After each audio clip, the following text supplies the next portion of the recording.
So you think you know who I am? Well, I'm neither the actor, nor a deepfake, nor an AI-generated avatar. I'm a 3D clone modeled by PhiBix. Want to see how it works? So you couldn't have hoped for anything better, because PhiBix is going to show you every step of my modeling process so you can replicate exactly what he did.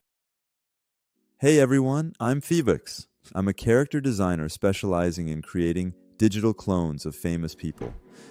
Today, Reallusion asked me to show you how I model Morgan Freeman in 3D using a brand new feature, the Clone Brush, in their Headshot 3 plugin for Character Creator 5. It is an ingenious tool that allows you to effortlessly paint textures directly onto the character's face, while automatically generating high-fidelity normal maps. There is a comprehensive manual on the Reallusion website, which I recommend reading, since I won't be doing a step-by-step tutorial on the plugin itself. Instead, I'll show you my own workflow. This is a behind-the-scenes look, or a peek at my process, using this photo of Morgan Freeman. We'll start by removing the hair, beard, and eyebrows, and then have the Headshot 3 plugin generate a full frontal image with even lighting and no facial or head hair. As you can see, Headshot 3 has reworked the photo by upscaling the image resolution to 4K, repositioning the face to a full frontal view, neutralizing the facial expression, replacing harsh shadows and overexposed areas with diffuse lighting, and honoring our request to remove all facial and head hair.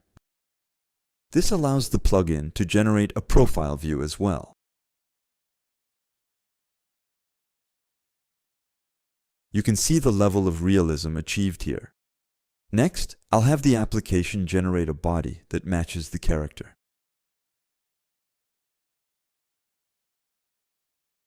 However, I find the result a bit too muscular for a man of his age. So, I'll generate the body, but then go to the Body tab to adjust the appearance, specifying that he is an elderly and rather slender man.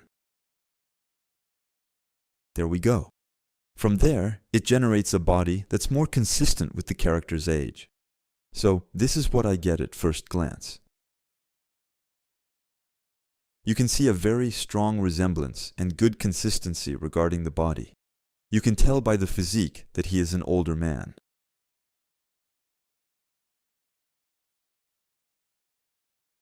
From this point, I'll refine the proportions using vector-based Bezier curves. Using the vector tool, as you can see, I can fine-tune the facial structure with a high degree of precision, since I'm actually aligning each point that defines the facial features. So, with Bezier curves, as you can see, we can achieve a certain level of point-by-point precision.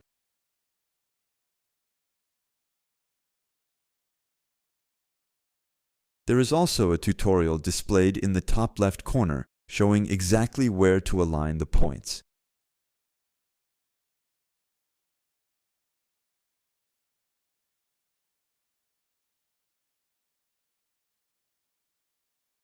Here, for instance, we can see that the curve needs to be aligned just below the eyebrow, rather than on the eyebrow itself.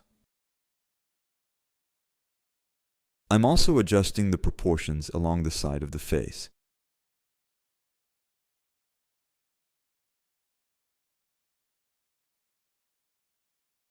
And here, I'm adding a double eyelid for this character, since the double eyelid is quite distinct.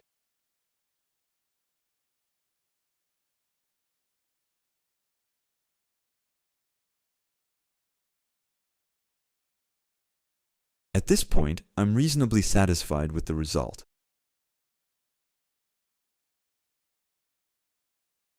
This allows me to generate a preview of the corrections I've made, and immediately see how they translate to the 3D version. The calculation is remarkably fast. We can see that the approach is indeed much more precise compared to the original photo. So, I'll apply the changes.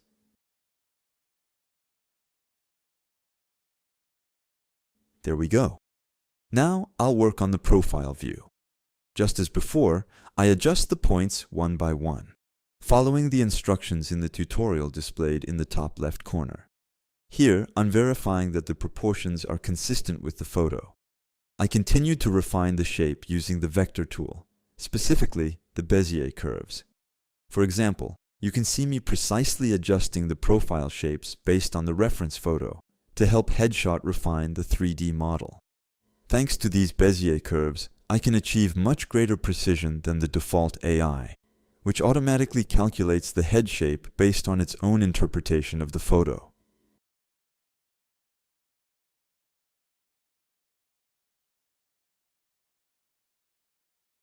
Here, I can project the 3D result generated from the Bezier curves.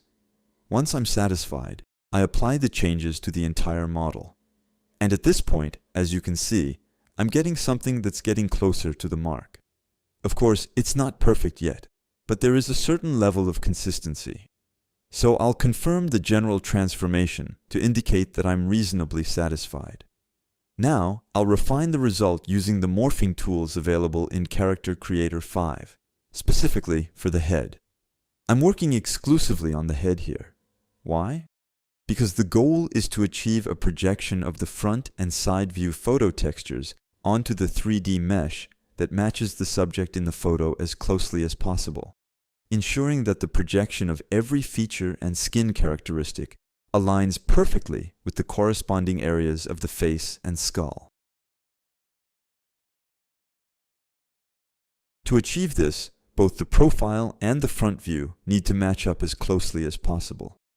That's why, as you can see, I keep toggling the opacity to compare my 3D render against the original image, ensuring that the mouth, nose, nostrils, eyes, chin, ears, forehead, brow ridges, in short, everything, is aligned as precisely as possible with the photo, including the shape of the eyes. In this case, the eyes are almond-shaped. Once I'm relatively satisfied, I apply the projection. Here, I'm removing any excess shine from the skin. Basically, I'm making it matte.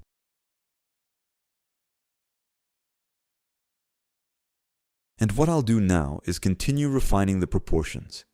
You see, for instance, I'm tweaking the eye area here. I'm adjusting the width of the left eye in particular, as I felt it was positioned a bit too far out.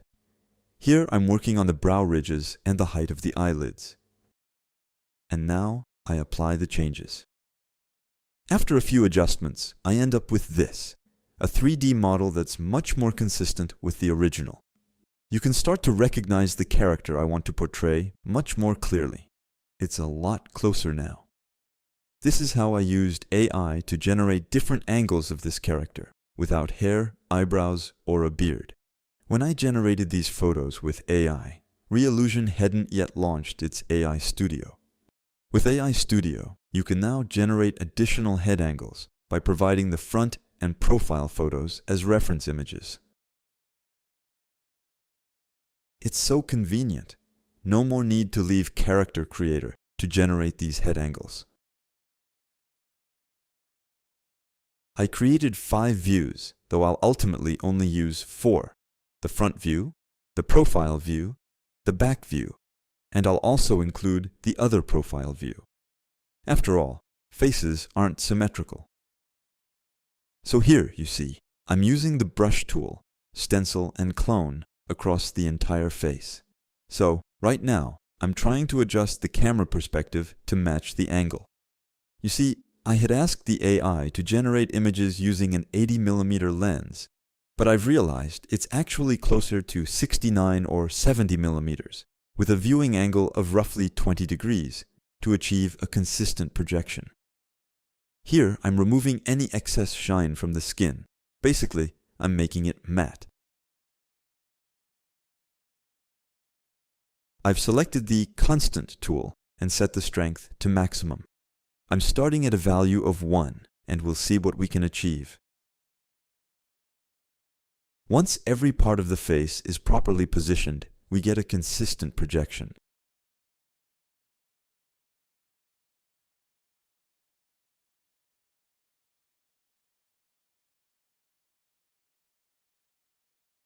I'm going to do exactly the same thing for the profile view.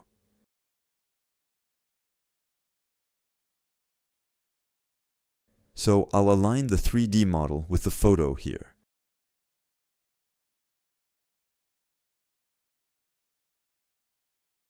Here, for instance, I need to make some adjustments.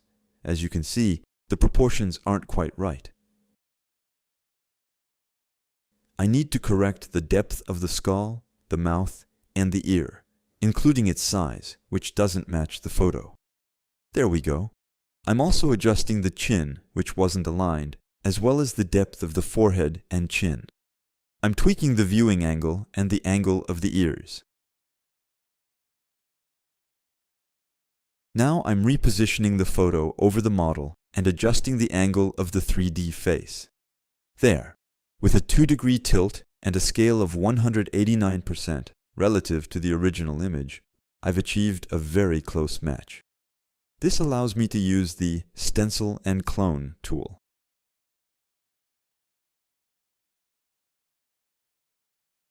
I'm switching back to the Constant tool with a strength of 1. Here I'll focus mainly on the profile, avoiding the front of the face. I'm working around the ears, keeping in mind that I'm not perfectly aligned with the ear itself. So I'm careful not to cover the ear's texture just yet. You'll see how I handle the ear a bit later. There you go. Here I'm going to refine things by reducing my brush size so I can correct small areas, like around the wing of the nose or the corner of the mouth. And the result in terms of projection is actually quite impressive. Now, I'll work on the skull using the same process on the back of the head. There we go. I'm reasonably happy with the proportions now. It goes pretty quickly at this stage. Here, I'm going to work with maximum strength. It's a personal choice to prioritize unifying the texture. There. I can get away with doing this behind the ears because the alignment isn't too bad. But you'll see, later on, I'll rework the ears on the side. I've just noticed something's off behind the ear, so I'm going to tweak the profile a bit. After all, it's normal not to get a perfect match on every single point in one go. I'm readjusting the angle of the sculpture. Now I'm lowering the brush strength so I can focus on the area behind the ears.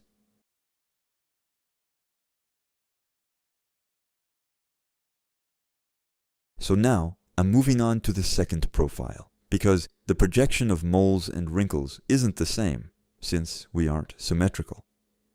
There we go. Same process. Here I don't focus too much on the front view. You know why. I concentrate mainly on the sides, the neck, and the area in front of the ears. I don't spend too much time on the ears themselves because they aren't perfectly aligned. It doesn't matter if I go over the edges a bit, because I can fix that later. Here, I use a slightly less powerful brush on the side so I don't encroach too much on the back area I've already done. Here I make some small corrections with a smaller brush on the wings of the nose and the corners of the mouth. There. I've gone over onto the front of the face a little, so I'll need to touch it up slightly.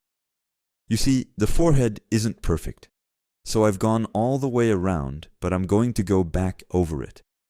Right, so I've kept the settings, specifically 189% relative to my image.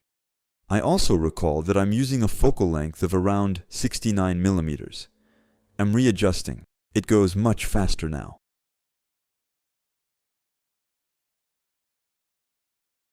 And once I've got roughly the same projection again, I can pick up my brush. I'm using a lower power setting this time because I only want to correct subtler details. There. Regarding the chin, you'll see that the area right underneath is hard to reach, but we'll touch it up. I'll show you my technique. So there you go. And the result is actually pretty good. There. You see? It's impressive. It's really impressive what we can achieve.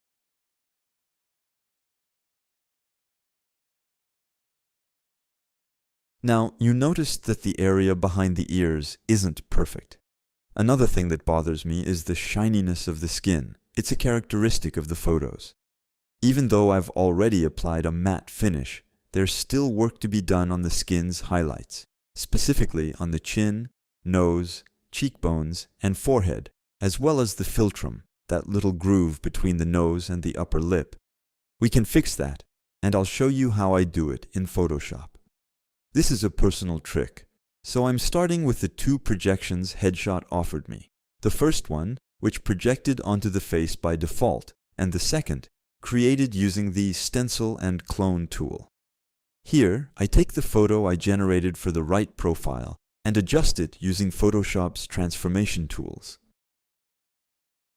I work on the proportions, apply a matte effect to soften the highlights, and tweak the tones to get it just right.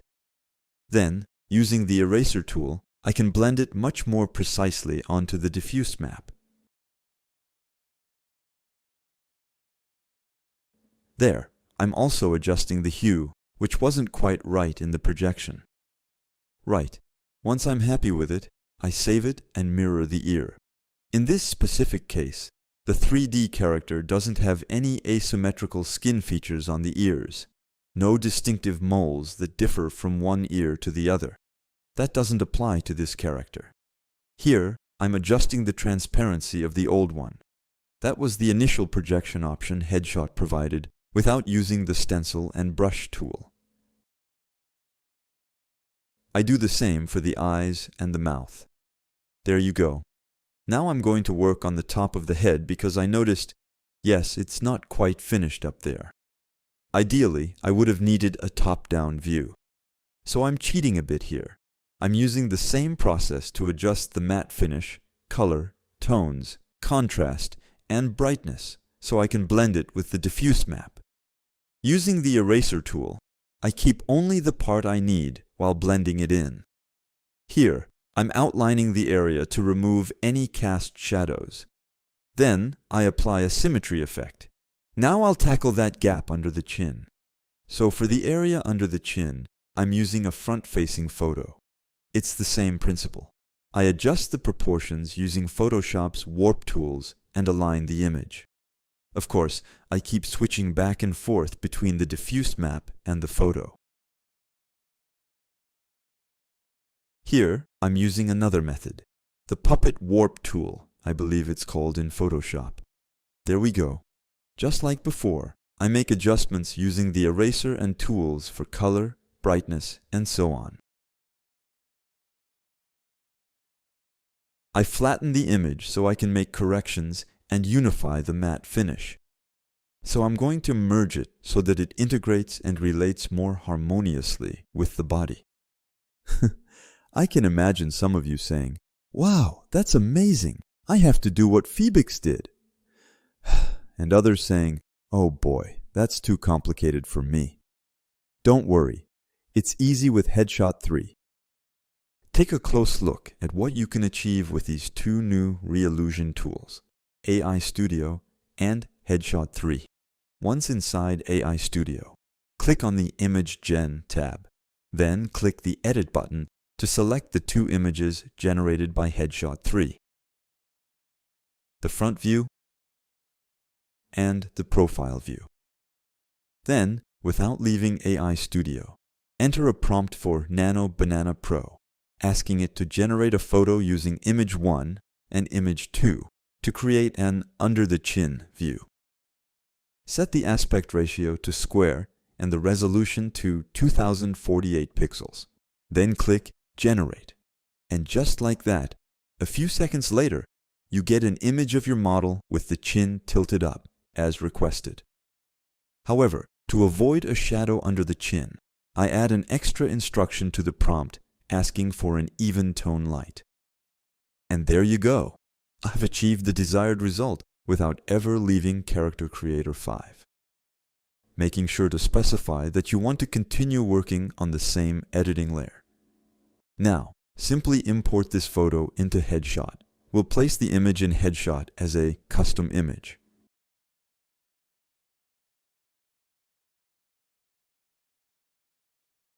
Just use the Edit Pose tool to put your 3D character into the same pose as the generated image.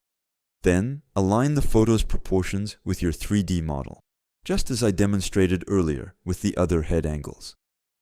Now you know the process. All that remains is to project the texture from the photo of the underside of the chin onto the corresponding area of your 3D model. And voila! As you can see, projecting the photograph onto the diffuse map using the stencil brush made it possible to automatically generate the normal and roughness maps.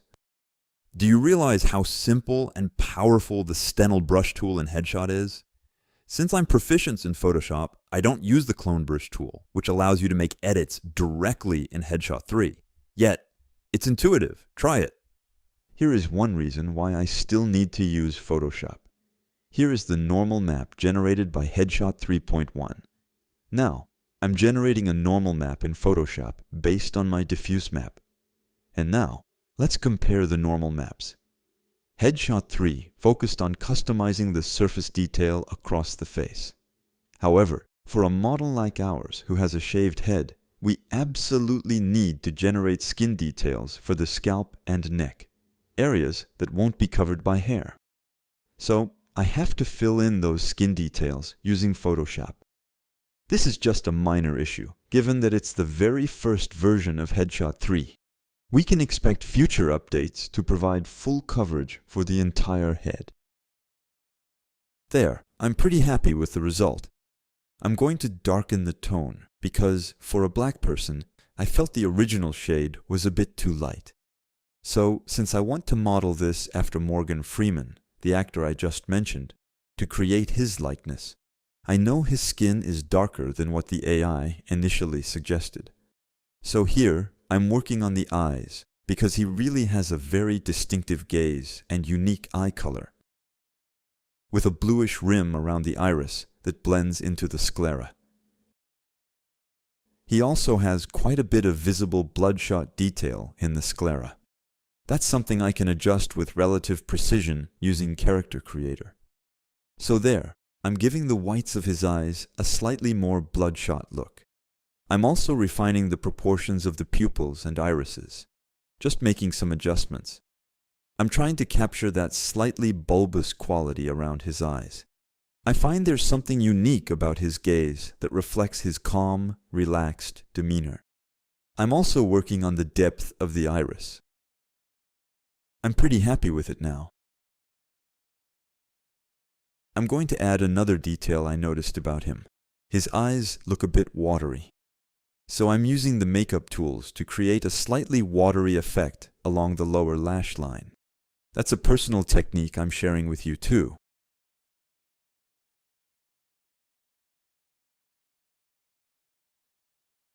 Also, to add more definition to the lips, I used the lipstick tool, still within the makeup tool set, to give the lips a more natural look, specifically capturing the characteristics often seen in people of Black African or African American descent.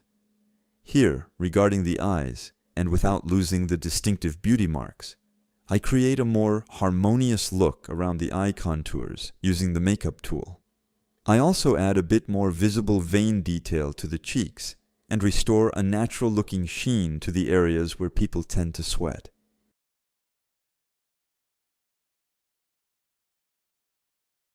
Next, I'll address the beauty marks, since he has quite a few, and project them as age spots onto the hands as well. Here, I'm using the SkinGen tool again. I'm adding signs of aging to the skin on the hands, along with vascular detail.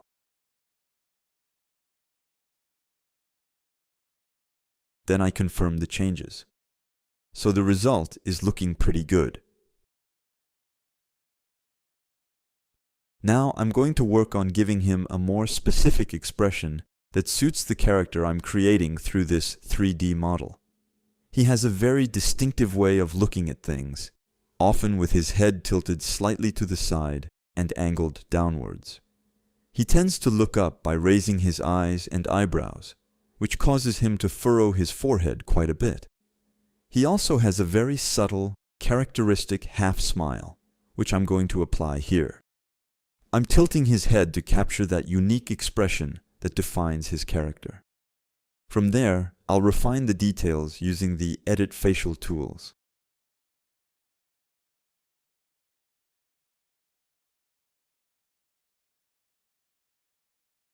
I'm adding his hair and the earrings that are also a distinctive feature of his, except in movies, where he's usually asked to take them off. But I know that in his private life, he wears them. So I'm giving him a tight curl hairstyle, though if you look at him since 2023, he doesn't have hair anymore. He shaves it off. And I'm going to dress him. He tends to look quite elegant whenever he makes a public appearance. So I'm going to depict him the way I usually see him when he's doing promotional events for his films, in a suit and tie with a pocket square, tucked into the breast pocket of a dark suit jacket for more festive occasions. He has a certain way of carrying himself, with a rather elegant posture. I used the default pose provided in Character Creator, but I'm going to adjust the tilt of his head and the way he looks. It is important to test different light sources to verify the quality of the modeling, without being misled by reflections or shadows that one might have overlooked when evening out the skin texture. Here, I'm fixing the tie, because the knot is clipping through the shirt collar. I don't think that looks realistic, so I'm adjusting it using the Edit Mesh tool. There, as you can see, the overall result is actually quite satisfactory. I'll show you a 360-degree view. I'm pretty happy with what I've achieved in a short amount of time. The whole process took me no more than 4 hours. Of course, I have been using Character Creator since its very first version worked on, in 2016. That said, I'm using the fantastic Stencil and Clone tool for the first time. Reallusion gave me early access so I could show it to you. So rest assured, if you're a beginner, I think you could achieve what I did in, say, a day or two at most. Once you know the tools, things move quickly. Come closer, much closer. Look at the precision with which PhiBix has perfectly replicated my skin texture. Every single mole and age spot has been reproduced to perfection. Even the creases on my neck and the back of my head. Just look, every skin imperfection. The pores, the tiny blood vessels on my cheeks, the variations in skin tone, and the slight sheen of moisture on specific areas of my face and scalp. Do you realize just how breathtakingly realistic the results are when using the Brush tool, Stencil and Clone from Headshot 3 in Character Creator 5? All that's left is for you to try out this fantastic brush tool yourself. Use the link PhiBix left in the description to take advantage of some special perks. And don't forget to subscribe to the PhiBix channel to discover more tips on creating increasingly realistic digital human doubles.